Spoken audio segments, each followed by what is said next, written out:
The bustling atmosphere of the Phoenix airport was alive with the usual early morning chaos. The boarding gate for the flight to Los Angeles was no exception.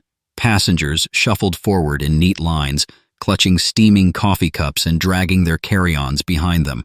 Their faces reflected a mix of exhaustion and determination, each person lost in their own world of thoughts and plans for the day ahead. Among them was a man who stood out, not just because of his impeccably tailored navy suit or the polished leather shoes that gleamed under the terminal's fluorescent lights, but because of the air of superiority that seemed to radiate from him. This man, in his mid-40s, had the look of someone who had spent his entire life climbing the corporate ladder, collecting accolades, and never doubting his place at the top. He wasn't just here to fly, he was here to assert his dominance, even among strangers. As he strolled toward the gate, his leather briefcase swung in perfect rhythm with his confident steps. He glanced at the passengers around him with thinly veiled disinterest, as if they were beneath his notice. Soon, he was comfortably settled in his first-class seat, scrolling through emails on his tablet as other passengers filed in. That's when he noticed him, the older man who shuffled down the aisle, carrying nothing but a small, worn bag. The man wasn't dressed for first class, at least not by the businessman's standards. A tan jacket, a plaid shirt, and a pair of scuffed loafers completed his look. His face, weathered by time, held a certain calmness, like someone who had seen enough of life to be unaffected by trivialities. The older man moved quietly, settling into his seat with little fuss. He adjusted his jacket, placed his bag under the seat in front of him, and leaned back, gazing out the window. To most, he might have seemed unremarkable, a picture of modesty and simplicity. But to the businessman, he was an anomaly, a puzzle that didn't fit into his carefully curated world of success and status. The younger man glanced at him, then at the flight attendant who was helping a few passengers find their seats. With a sly grin, he leaned over, just enough to ensure the older man could hear him. "Looks like first class isn't as exclusive as it used to be," he said with a smirk. A few heads turned, subtle reactions from nearby passengers. The older man, however, didn't flinch. He glanced at the businessman briefly, a faint, almost imperceptible smile on his lips, before turning back to the window. The lack of reaction seemed to irritate the businessman. Undeterred, he added, "What's the occasion? Did they hand out charity upgrades today?" His tone was sharper this time, laced with condescension. Still, the older man didn't take the bait. He simply adjusted his seatbelt and kept his gaze fixed on the tarmac. His silence was louder than any response he could have given, and it only fueled the businessman's arrogance. The flight attendants began their pre-flight checks, and the businessman finally leaned back, satisfied with his attempted humor. But as the plane began to taxi, something about the older man's calm demeanor began to gnaw at him. It wasn't just the silence. It was the quiet confidence, the unshakable sense of self that felt almost out of place in a world where appearances seemed to mean everything. But the businessman wasn't ready to let it go. For him, the flight was just beginning, and little did he know, so was a lesson he'd never forget. The plane had reached cruising altitude, and the cabin settled into a familiar rhythm. The occasional ding of a call button, the rustling of newspapers, and the soft murmur of conversations filled the air. But the businessman, seated just a row away from the older man, couldn't let the interaction go. Something about the older man's presence, his calmness, his refusal to engage, felt like a challenge, though he couldn't quite explain why. He crossed one leg over the other and leaned slightly into the aisle, glancing at the man who continued to stare out the window. The businessman's lips curled into a smirk as he decided to press on. "I'm curious," he said, loud enough for a few passengers nearby to hear, "what brings someone like you to first class? Big lottery win? Or are you here to reminisce about the good old days when planes were still powered by propellers?" A few passengers exchanged glances, their discomfort evident, but no one intervened. The older man didn't react immediately, taking a slow, measured breath before turning slightly toward the businessman. For a brief moment, their eyes met. The older man's gaze was steady, unbothered, almost as though he was sizing up the younger man's intentions. Then, without saying a word, he turned back to the window, his expression as composed as ever. The lack of reaction only emboldened the businessman. He leaned back in his seat, speaking louder now, his voice dripping with mockery. "Not much for conversation, huh? I guess you'd rather sit there, thinking about the days before Wi-Fi and smartphones. He chuckled to himself, his tone making it clear that he thought he'd won whatever imaginary battle he'd conjured. The older man again remained silent. He folded his hands neatly in his lap and adjusted the cuff of his tan jacket, a subtle movement that seemed to say, "You're not worth my time." Nearby, passengers began to shift in their seats. A woman in her 50s glanced at the businessman with a look of disapproval, while a young couple sitting across the aisle whispered to each other, their eyes darting toward the older man. The tension in the cabin grew thicker, but no one stepped in to stop the scene from escalating. The businessman, oblivious to the discomfort he was causing, turned to a man sitting across the aisle, a fellow professional in a pressed suit. "You know," he began, gesturing toward the older man, "people like to complain about progress, but I can't imagine wanting to go back to their time. No cell phones, no tech, no real innovation. How did they even survive back then?" The man across the aisle gave an uncomfortable laugh, clearly not wanting to get involved, but the businessman didn't notice or care. He continued, "They always talk about how things were better, but it's just nostalgia. The world's moved on. It's better now, no matter what they say." The flight attendant approached, pushing the beverage cart down the aisle. Her professional smile was slightly strained as she reached the older man's row and leaned down. "Mr. Anderson," she said with a warm, respectful tone, "would you like coffee or tea?" The moment the words left her mouth, the businessman froze. His tablet slipped from his hands onto his lap as the name hit him like a bolt of lightning. Anderson. His mind raced, disbelief washing over him. Could it be? The older man turned toward the flight attendant and offered her a polite smile. "Coffee black, please," he said in a calm, steady voice. The businessman's jaw tightened as he processed the name, the voice, and the face, now taking shape in his memory. John Anderson, the legendary actor and director, whose reputation preceded him in every room, every space. And here he was, sitting just a row away, quietly enduring the businessman's condescension.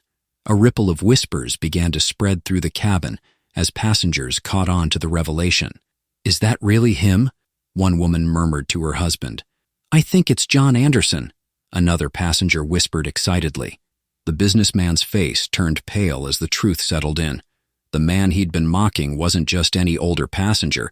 He was a Hollywood icon, a figure synonymous with strength, resilience, and wisdom. The gravity of his mistake hit him all at once, leaving him speechless. But the realization wasn't the end of his humiliation. It was only the beginning of a lesson that would play out in front of the entire cabin. The businessman sat frozen in his seat, the weight of recognition pressing down on him like a lead blanket. John Anderson. The name echoed in his mind as he struggled to connect the dots between the iconic figure he'd grown up hearing about and the quiet man in a tan jacket who had absorbed his jabs without a single word of protest. He stole another glance at Anderson, who was now calmly sipping his coffee, seemingly unaware or simply unbothered by the ripple of whispers spreading through the cabin. Passengers leaned toward one another, their murmurs growing louder as the realization dawned on more and more of them. "That's John Anderson, isn't it?" a woman a few rows back said excitedly to her husband.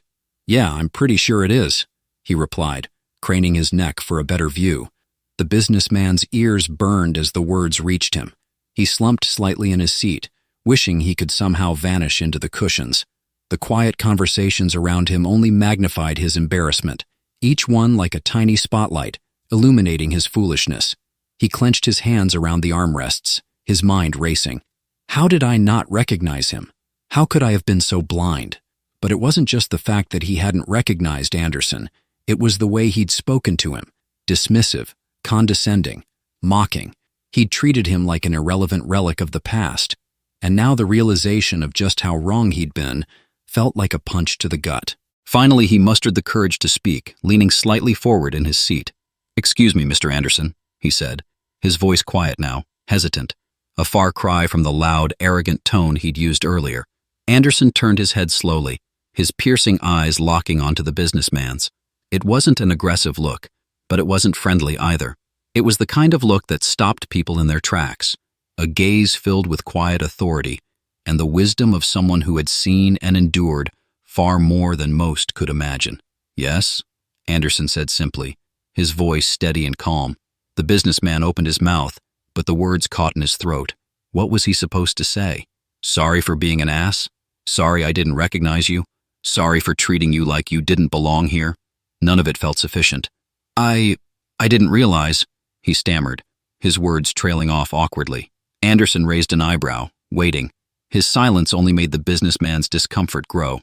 I didn't mean to offend you, the businessman finally said, his voice barely above a whisper. I didn't realize who you were. For the first time, a flicker of amusement crossed Anderson's face. He set his coffee cup down on the tray table in front of him and leaned back slightly in his seat. And if I wasn't who you think I am? He asked, his tone measured but sharp. What do you mean? The businessman blinked, taken aback. If I were just some ordinary guy in a plaid shirt, would that make the way you spoke to me okay? The businessman's mouth opened and closed, but no words came out. The question hit him harder than he expected, and for a moment, all he could do was sit there, staring at the man he had so arrogantly dismissed. The murmurs in the cabin grew quieter as passengers tuned into the exchange. Even the flight attendants, who were busy moving through the aisles, slowed their pace, their eyes darting toward Anderson and the businessman. The businessman swallowed hard, his face flushed with shame. I guess not, he admitted finally, his voice barely audible. Anderson gave a small, almost imperceptible nod, as if that was the answer he'd expected all along. Then, without another word, he picked up his coffee and turned back toward the window, signaling that, for him, the conversation was over. But for the businessman, the moment was far from over. The lesson Anderson had just delivered, calmly, succinctly, and with more impact than any raised voice or angry retort ever could, hung heavy in the air, and there was no escaping it. The businessman sat stiffly in his seat, his mind still spinning.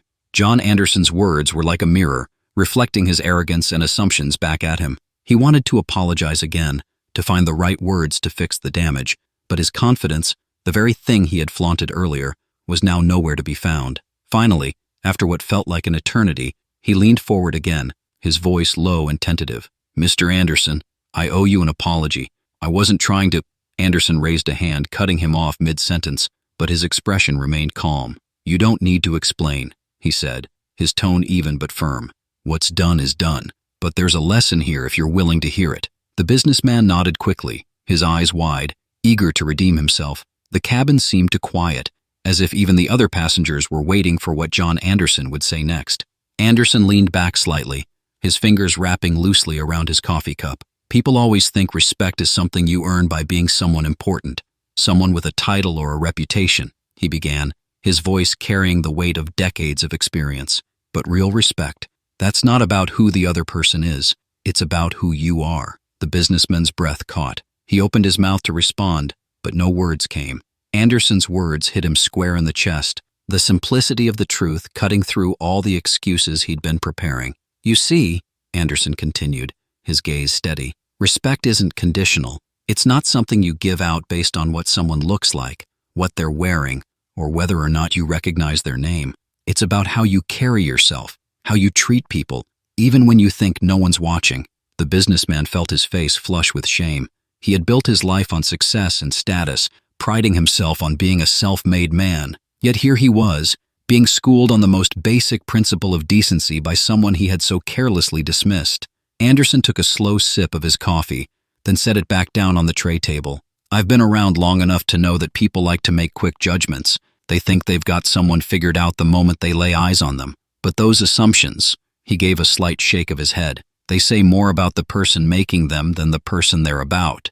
The businessman swallowed hard, his throat suddenly dry. He wanted to say something, anything, but the weight of his own guilt held him silent. I'm not telling you this to make you feel bad, Anderson said, his tone softening slightly. I'm telling you because I hope you'll think about it the next time you look at someone and decide they're worth less than you. For a moment, the cabin was completely still. The businessman sat motionless, his eyes fixed on Anderson, who now turned back toward the window, his demeanor as calm as ever. The businessman's mind raced. He thought of all the times he had dismissed people in his life, coworkers, strangers, even friends, because they didn't fit into his narrow definition of success or relevance. How many opportunities had he missed to connect, to understand, because of his own arrogance? But as he sat there, grappling with the weight of his own behavior, he realized that Anderson's words weren't just a rebuke. They were an invitation to change. As the flight continued, the businessman remained silent, his thoughts churning with a mix of regret and introspection. The hum of conversation around him seemed distant now, a muffled backdrop to the storm inside his mind. John Anderson's words echoed in his head, each sentence hitting harder the more he replayed them. Respect isn't about who the other person is, it's about who you are. He glanced again at Anderson, who sat peacefully in his seat, looking out the window as though the entire exchange had been just another moment in a long and storied life. There was no animosity in his expression, no lingering irritation. It was as if the lesson had been given, and the older man had moved on, leaving the businessman alone with his thoughts. And those thoughts were relentless. The businessman began to replay not just this interaction, but others, moments from his life where he'd been quick to judge, quick to dismiss. He thought about the intern he'd once ridiculed for suggesting an idea he deemed too inexperienced to understand. Months later, that same idea became a cornerstone of the company's success, though it was credited to someone else. He thought about the janitor at his office, whom he'd never bothered to greet until the day that man stopped to help him pick up scattered papers after he'd tripped in the hallway. He thought about colleagues whose opinions he brushed aside, neighbors whose names he didn't know, strangers whose stories he never cared to hear. Each memory added to the weight in his chest, a growing realization of how his arrogance and assumptions had shaped his interactions with others. He had built a life on the belief that success and intelligence gave him the right to look down on people, to measure their worth by his own skewed standards. But Anderson's calm words had shattered that illusion. The businessman shifted uncomfortably in his seat. He wasn't used to feeling small. He prided himself on being in control, on knowing how to command a room. Yet here he was, humbled by a man who hadn't raised his voice, hadn't argued, hadn't done anything but speak the truth. A memory from his childhood surfaced unexpectedly. He remembered his father, a strict but fair man, telling him, "Son, how you treat someone who can't do anything for you says more about your character than anything else." At the time, he had brushed the words aside, too young and self-assured to think they applied to him. Now, sitting in first class with the weight of his own behavior pressing down on him, those words felt more relevant than ever. He glanced around the cabin, noticing the quiet admiration others seemed to have for Anderson. Passengers who had barely looked up from their devices earlier were now stealing glances, whispering among themselves.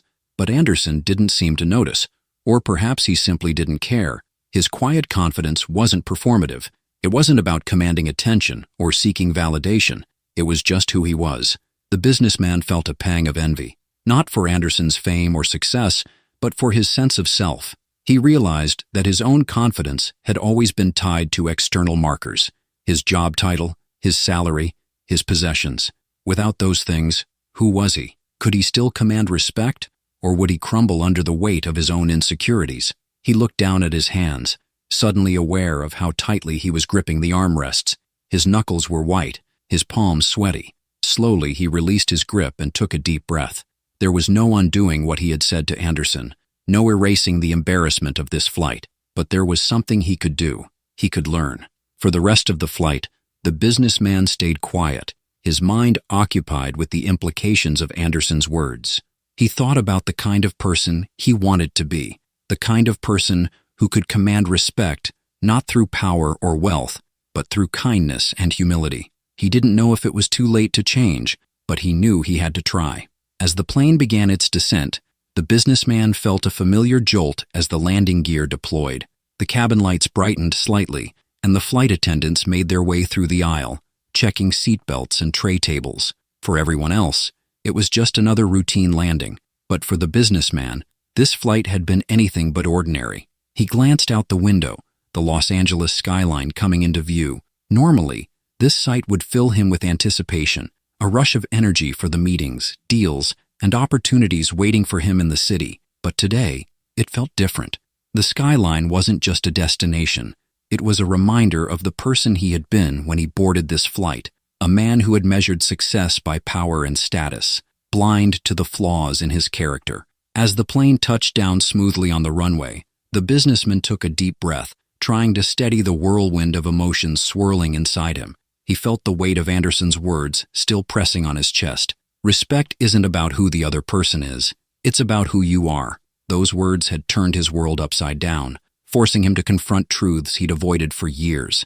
The cabin filled with the familiar sounds of landing, the soft chime of seatbelt signs turning off, the rustling of passengers gathering their belongings, and the occasional chatter of those eager to disembark. The businessman moved more slowly than usual, his hands fumbling slightly as he reached for his briefcase. His mind was too preoccupied to focus on the mundane details of travel. Then he saw John Anderson rise from his seat. The older man moved with a deliberate calm, retrieving his modest carry-on bag and slinging it over one shoulder as he turned to make his way toward the aisle. Anderson paused for a moment, his gaze falling on the businessman. For a brief second, the businessman felt like a child caught doing something wrong. He opened his mouth to speak, but before he could say anything, Anderson gave him a small, knowing smile. It wasn't smug or dismissive. It was forgiving. "Take care of yourself," Anderson said quietly, his voice carrying the same steady authority that had silenced the businessman earlier. And with that, Anderson turned and walked toward the exit, leaving the businessman sitting there, stunned. Those simple words, spoken without malice or bitterness, carried more weight than the businessman could have anticipated. It wasn't just a farewell, it was a reminder, an invitation to be better. As the businessman finally stood and shuffled into the aisle, he noticed the way other passengers looked at Anderson as he passed. There was admiration in their eyes, not just because of who he was, but because of how he carried himself. He didn't demand respect. He earned it through quiet strength and dignity. The businessman followed the flow of passengers through the jet bridge and into the bustling terminal. The bright lights and hum of activity felt jarring after the introspective quiet of the flight. But as he walked toward the baggage claim, the lesson he had learned stayed with him. He thought about all the times he had judged people based on appearances, status, or perceived importance. He thought about the countless opportunities he'd missed to connect with others because he had been too wrapped up in his own ego. And he thought about the kind of person he wanted to be moving forward, someone who gave respect freely, not because of what someone could do for him, but because it was simply the right thing to do. When he reached the baggage claim area, he paused for a moment, pulling out his phone. His instinct was to check emails, dive back into work, and bury the uncomfortable feelings of the past few hours.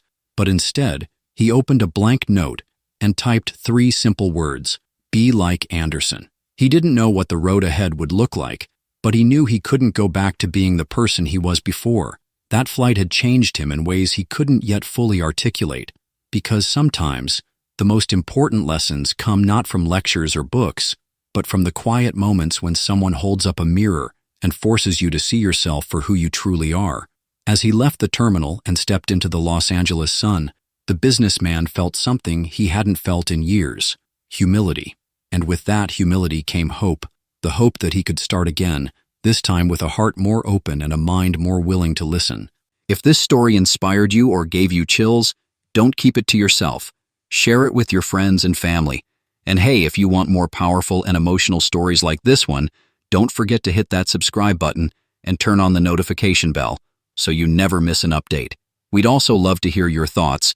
Leave a comment below about this story. And if you enjoyed this story, give it a big thumbs up. Your support helps us continue sharing stories that touch hearts and inspire change. Thank you for watching, and see you in the next story.